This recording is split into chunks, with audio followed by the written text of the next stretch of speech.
welcome to all of you and thank you for joining. Uh, Last time we had stopped at Khandapras when they had proceeded to Khandapras. There they had met Agni, who wanted all the dozens to be killed. And with the help of Arjun and Krishna, they did manage to destroy all the Nagas. Among the Nagas, all that were left was the Taksha's son, and a demon named Maya. This demon was actually an architect. So when he was caught there, he couldn't escape. He went and pleaded to Arjun, and told him that, look, I don't stay here really. I come here to work. These people have hired me. So I'm just a kind of contractor building houses for them. And if they didn't have houses, they'd all be miserable. And if you allow me to go, then when the time comes, I'll build a magnificent house for you also. And this Arjun, he considered his proposal and thought it would be very wise to let him go, because they would also need a big palace when they in the Khandapras, when they converted into Indraprasth, they would also need a palace, and this precisely. So he said, okay, you can go now, but remember, when the need arises, I will call for you. Now, what is Maya? Maya is really is a metaphor in the sense that this is the property of Brahman, whereby the what is unmanifest becomes manifest. Brahman, as you know, is the unmanifest, and and that is the ultimate reality, but it's unmanifested. And Maya is the one that is Brahman's property also, Brahman's property of illusion, whereby that which was unmanifest becomes manifested, and that which was infinite becomes finite, so that we are able to make sense out of it. And this, of course, normally the, the human being is in dark, he's in ignorance. And but for Maya, he would have remained in ignorance and he would be miserable. Because of Maya, and to that extent, it is very useful. Maya is very useful because of that, we see this manifested Brahmand or the universe, which is exceedingly not only complex, but it's beautiful if you look at it one way. Of course, man likes to destroy more than admire the beauty. We seldom really stretch ourselves or go out and look for the beauty of the nature. But Prakriti ke jo hai, it is exceedingly beautiful if you realize. But we remain so busy with ourselves that you don't that you don't look for the beauty there. Very few of us, for example, get early in the morning to see the sunrise, or for that matter, sit quietly by the seaside and see the sunset either. And both these are absolutely fascinating, because this is the time when you can really see the sun. Anyway, when Maya had given them this Arjun a conch named Devdutt, and he had given also he had given what do you call a bow called Gandiv, and a quiver full of inexhaustible arrows, as many arrows he wanted. So this was the gift by Maya for letting him go. And he gifted Krishna also with a Sudarshan Chakra and a mace. Now, gifted means, but of course, no, that was gifted by Agni. It was not given by, Maya. Only the Devdutt, that conch was given by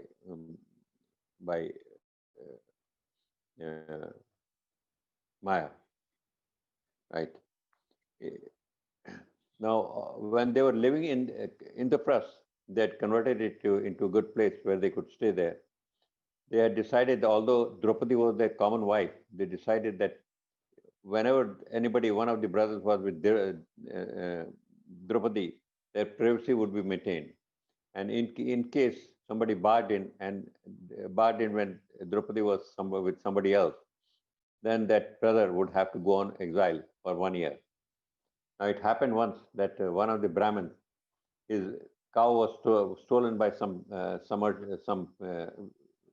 cattle thieves, and he came running to Arjun and told him and requested him that his help. Told him that some thieves had come there, they have stolen his cows, and whether Arjun could come there and quickly retrieve those cows for him. Arjun, yes, he said, certainly I'll come immediately.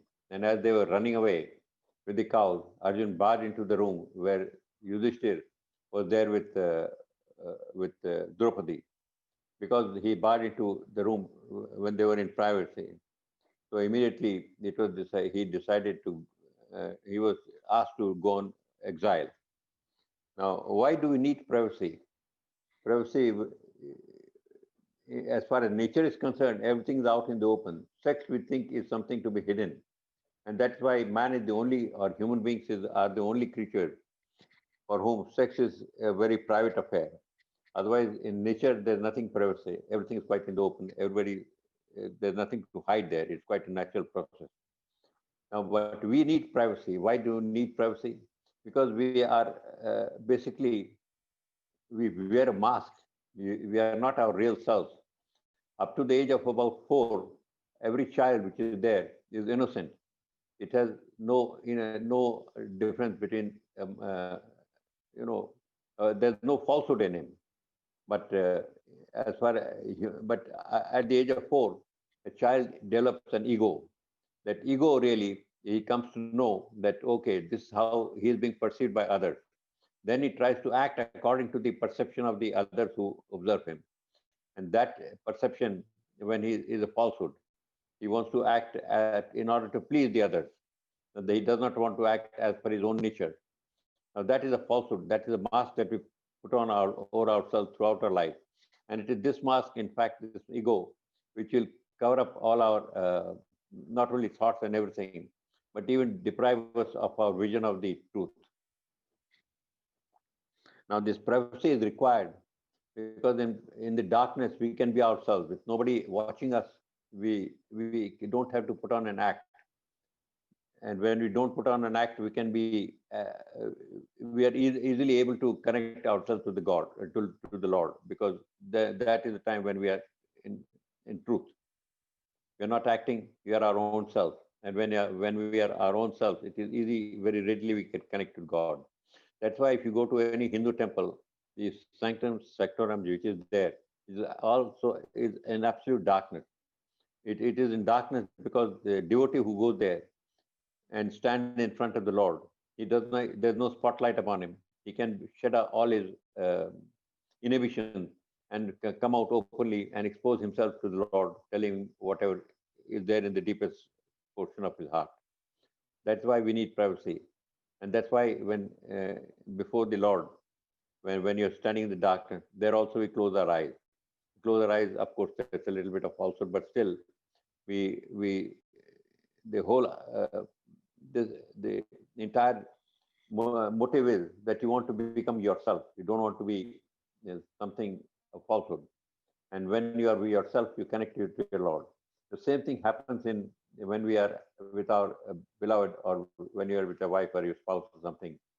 That there are two people in love with each other, and they want their own private space where they can be by themselves, where they can be, where they can become one. And that is why it is in darkness that all the inhibitions, even their own inhibitions, they can be overcome in the darkness, and the two can become one. That's why we need this privacy. But this privacy has to be balanced. You can't be all the time private. Privacy means you have to withdraw and not expose yourself to anybody else.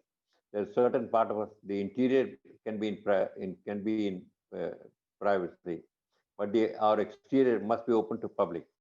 Like they say, if they are, we have to. There has to be a certain balance, and that exposure to this to the public is like sunshine.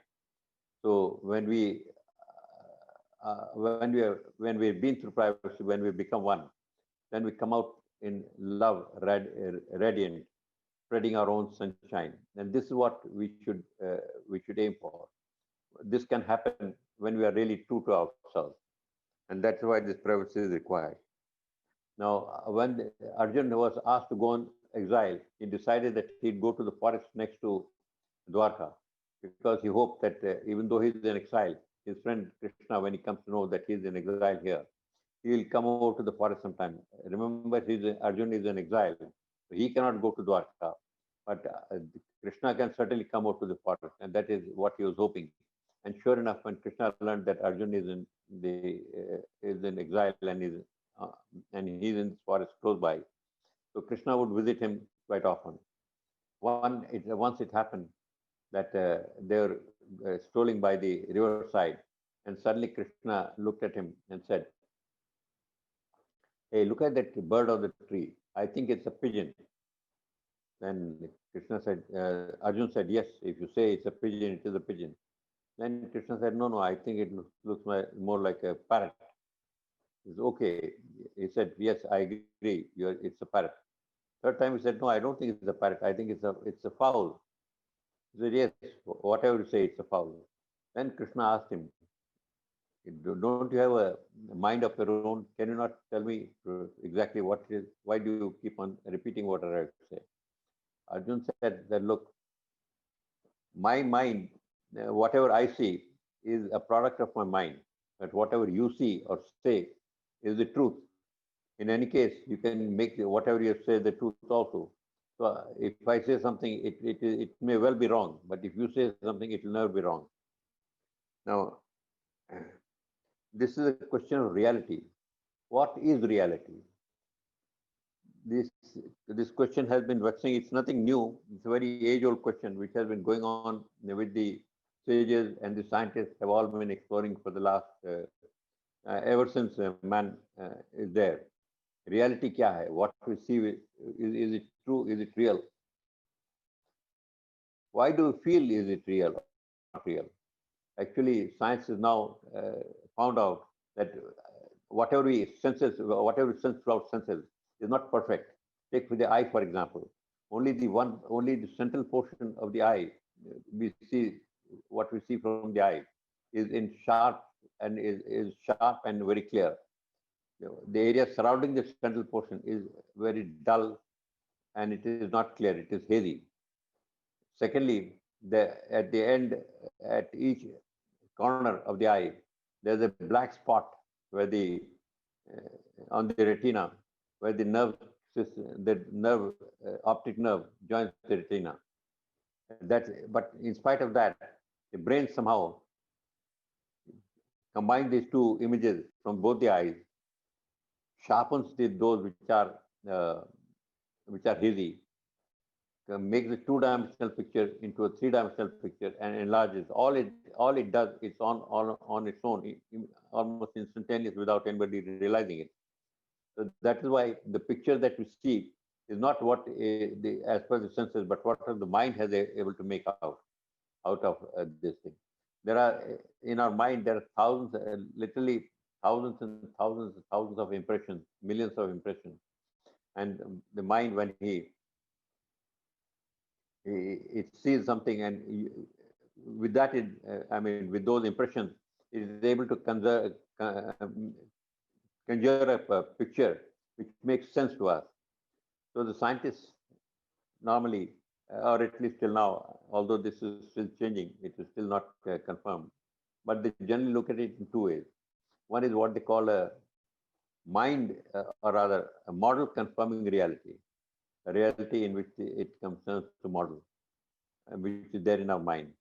And second is an observer inclusive of reality. These are two ways the scientists can define the reality. The sages in India, especially ancient India, also define it in two ways. One way they call uh, the illusion or the reality that is experienced by our mind, which is the illusionary reality. And second one is the ultimate reality, which is beyond the sense, which is beyond the senses. Now, what is this reality with the scientists say? The first one as the model confirming reality. Model confirming reality is that there's a picture of everything in our mind. For example, a human being should be about 5 feet or 6 feet tall, something like that. It can be about a little less or a little more also, but it cannot be 2 inches high or maybe 100 feet tall. That kind of image is not there.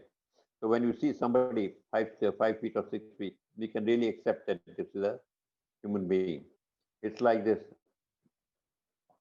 In the darkness, you may see a rope and you may think it is a snake. Now, because you can't see it, it confirms it looks like a snake in the darkness. So you think it is a snake until light is shone upon it. When light is shone upon it, then you can see, okay, it's not a snake, it's something else. But in the darkness, you can well confuse it and feel that it is a snake. That is a model confirming reality. Now, there's another way to look at reality is what the scientists say is the observer inclusive reality. About, I think, 15, 16 years ago, yeah, around that period, there's a film, movie in which it was called Spy Kids. In this movie, there's a game has been drawn up by a game master.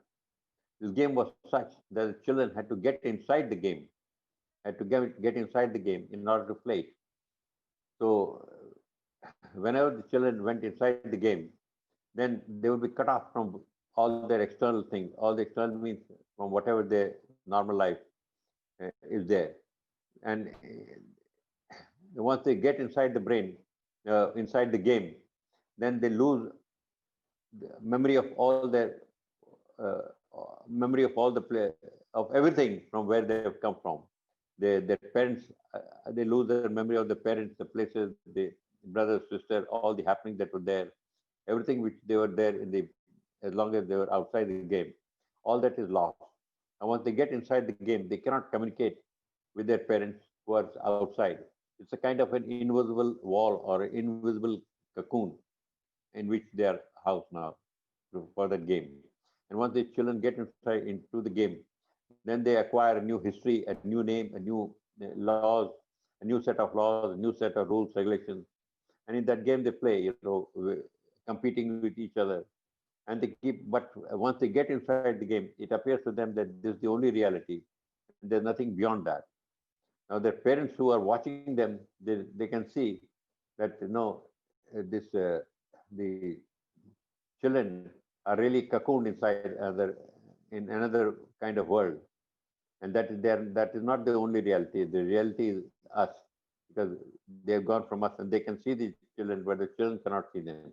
That is the observer confirming reality. A mind confirming reality, model confirming reality is absolutely a product of the mind, as I mentioned there. And this, so if you are somehow able to destroy the mind, then this kind of reality will also get destroyed. Now the question sometimes is asked: if all the minds, if it is if we see the world through our mind, and then suppose the mind are destroyed, if one person dies, does the universe die with him? Now the universe, obviously, since one person is gone, the universe is not going to die. But suppose all the minds were to be destroyed, then what would happen? Then the argument is that the mind may still survive, because the mind can be recorded, for example, on a camera. You could take pictures, two-dimensional pictures or three-dimensional pictures, and that way it will survive. In those pictures, it will survive. But but actually, when the mind is destroyed, when all the minds, suppose all the minds are destroyed, then the universe also will be destroyed. That is the truth. Now, why does this happen? Is because mind is a product of mind is a part of the prakriti. Prakriti is nature. What is nature? Nature comprises of the body, the mind, the heart, and the intellect. So if the mind is destroyed, everything else automatically will also be destroyed with it. Prakriti itself is being destroyed. So when Prakriti itself is destroyed, everything is destroyed. So that's why when they say that if the mind is destroyed, the entire universe also will be destroyed. And it survives only as long as the mind is there. The mind is now human beings perceive this through the mind and through their senses. In our case, mostly about 80, 90%, 80% of it is through the eyes, another 15, 20% or whatever exact percentage, I don't know. Maybe through the ears, some percentage through sound, through taste, other through touch, and through smell. So with all these five senses, we are able to make out what an object is. Now, in a model confirming reality, you must have uh, something tangible. something tangible in space and time. Once you have something tangible in space of time, then you can say, yes, this is there, and this conforms to the model which is there in my brain. That is the model confirming reality. So we have seen that two scientists, they, uh, they have classified in two heads. One is a model confirming reality, the other is a observer inclusive reality. But the seers and saints, they say that the one is a illusionary reality. This is mind generated reality, as per the saints also. But other than that, they say just like the parents' reality in the game, they say there is an external, there is another world, which is the real world. That is the world of the truth is, it's not a world, there's another world, which is the real world, which is not mind generated, which actually is really the Brahman. That is the truth, or that is the reality. Now, what is Brahman? Brahman, and how do we access it? Now, Brahman is the ultimate truth, which is which is what we are, all of us are, and the entire Brahman, which appears as the illusion, is the illusionary aspect of the Brahman. So again, there are two aspects, two things. One is the Prakriti, which is the illusion, and the Brahman, or the Purush, which is the truth. These are the two realities which is there. The Prakriti is really is not the true reality. The true reality of our is us, or is the Brahman, or is Purush, or is whatever you call it, Parmeshwar or Ishwar. That is the reality. That is truth reality. It is also called consciousness. Now, what is consciousness? Is a mysterious thing. Nobody really has been able to define it or identify it. Our saints and serious say that consciousness is truth. It is, it is, uh, and it is bliss. Its nature is bliss. But other than that, the property is not there because it is unmanifested.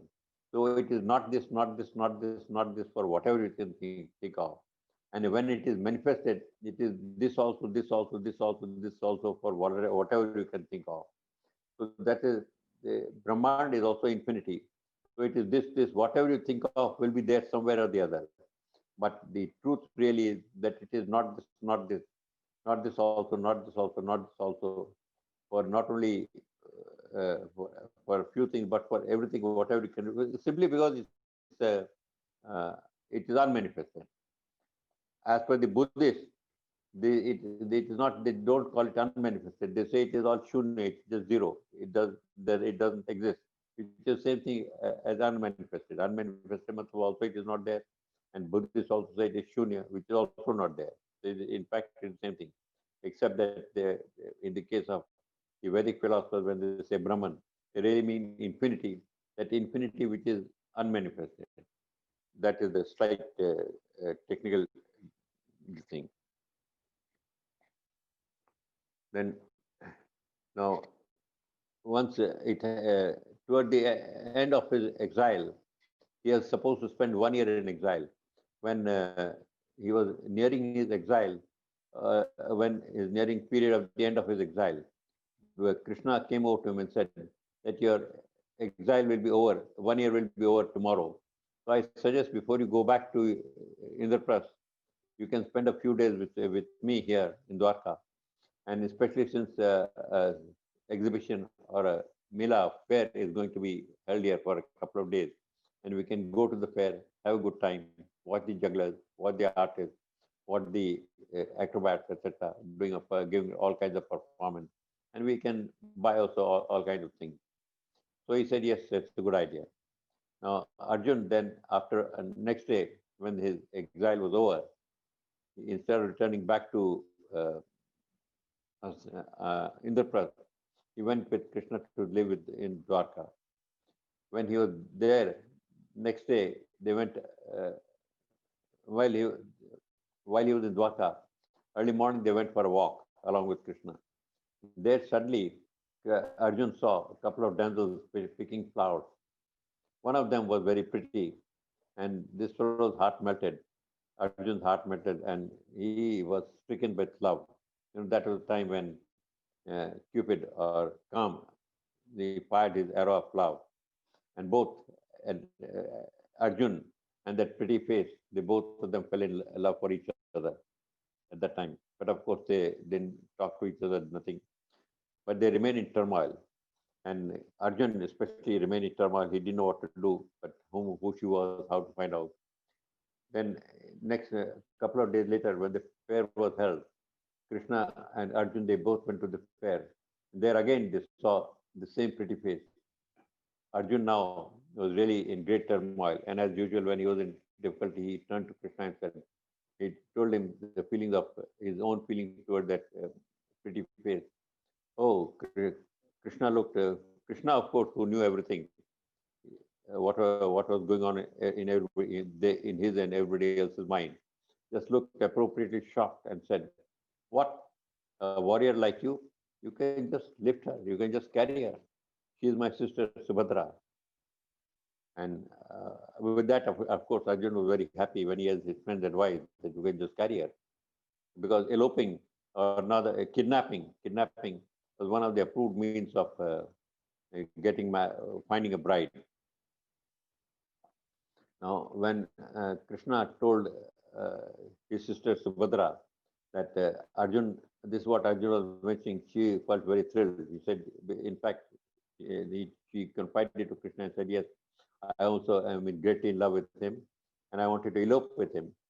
But but I don't know what to do."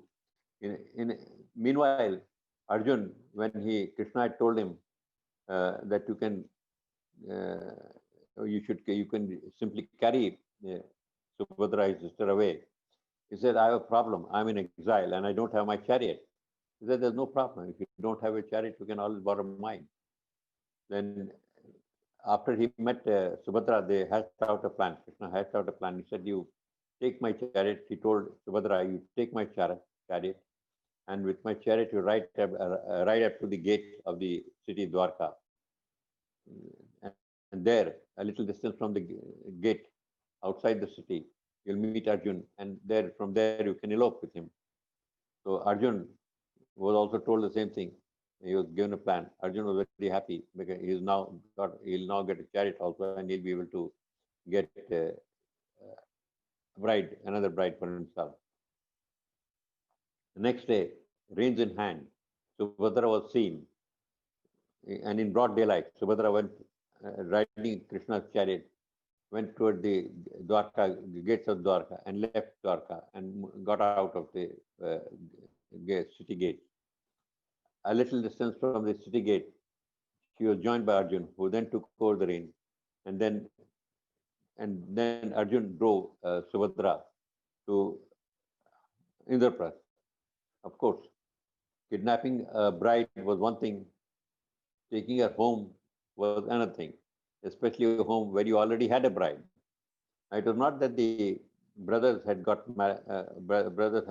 been married only once. They had earlier also, all the brothers had in fact a couple of wives, and Draupadi was aware of them.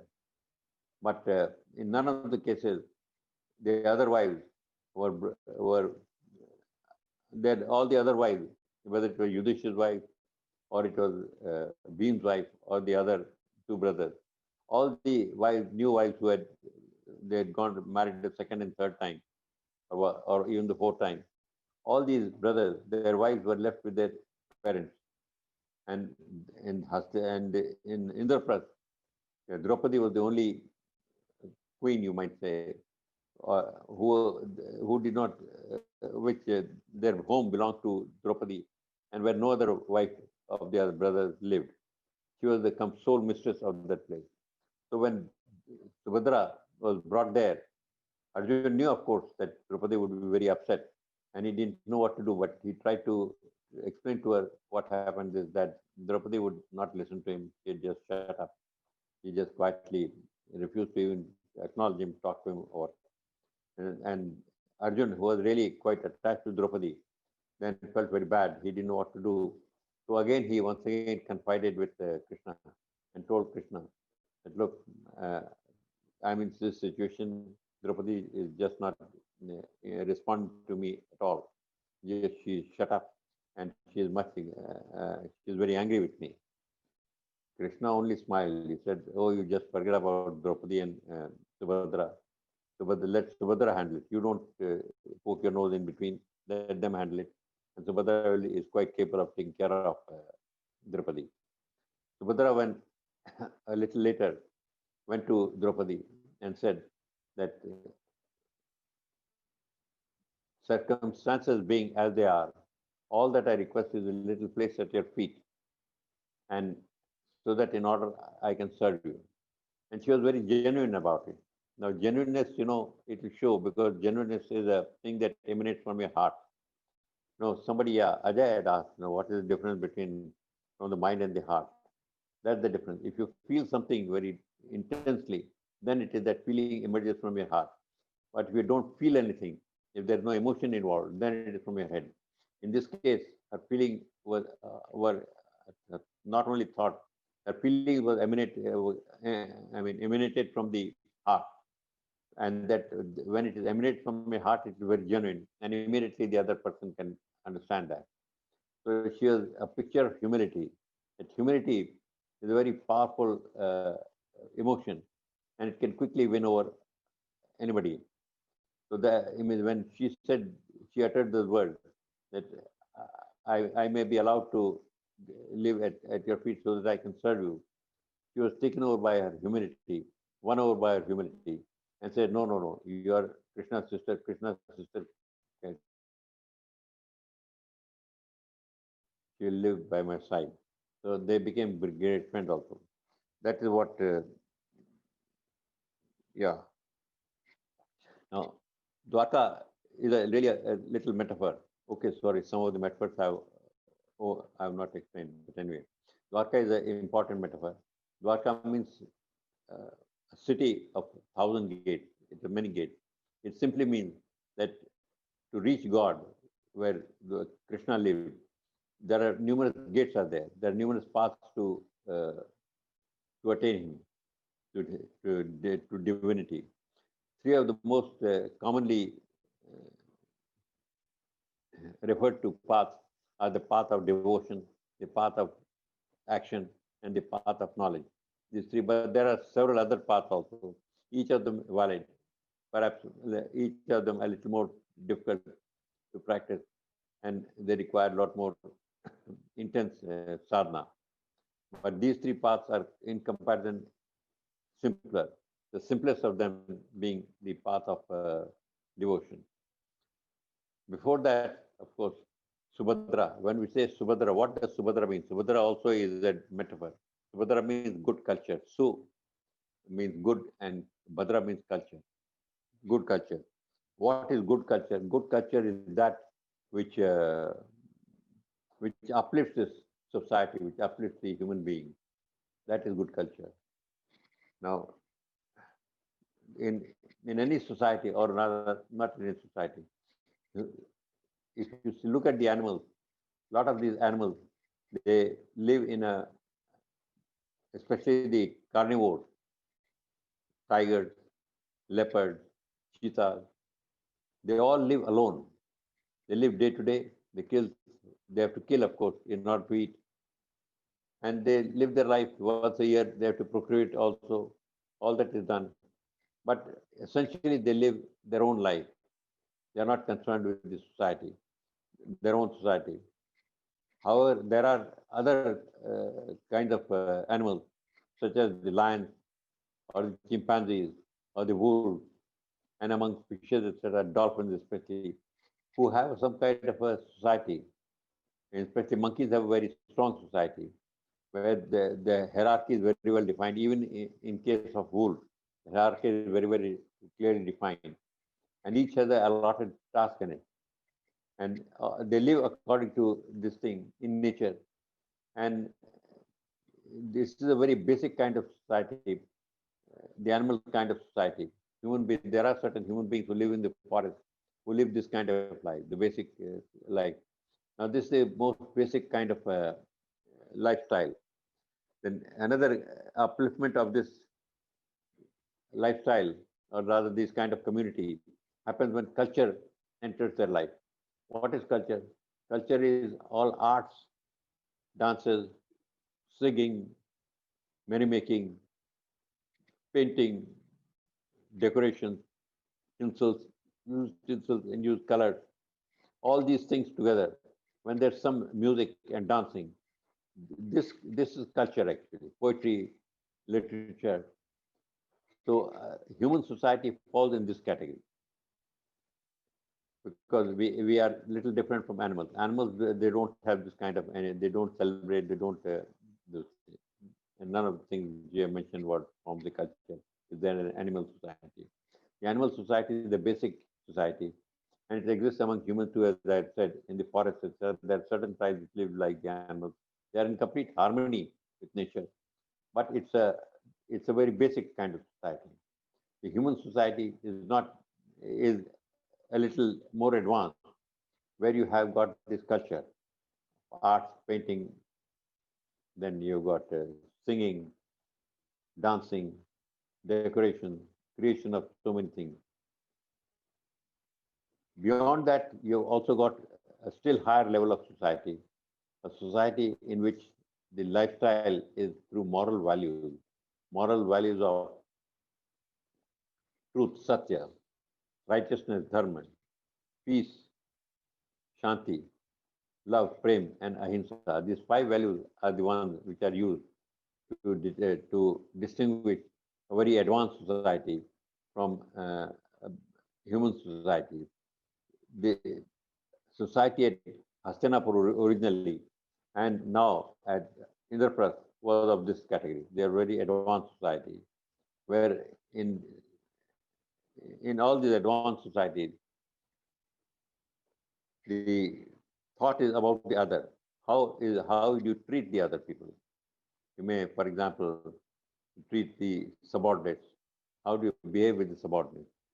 Are you rude to them? Are you unnecessarily, do you treat them as human beings? You care for them. So that is how you can distinguish whether this is a good society or bad society, or an advanced society. It's not merely subordinates, but those people who are at a social structure lower down in you. How do you treat and how do you deal with them? And in this society, there are ways of treating with equals. You have to. There are ways how to uh, treat your parents and the elders. How do you behave with your guru?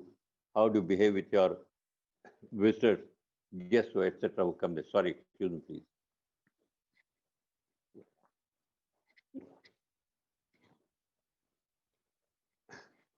That is Subhadra.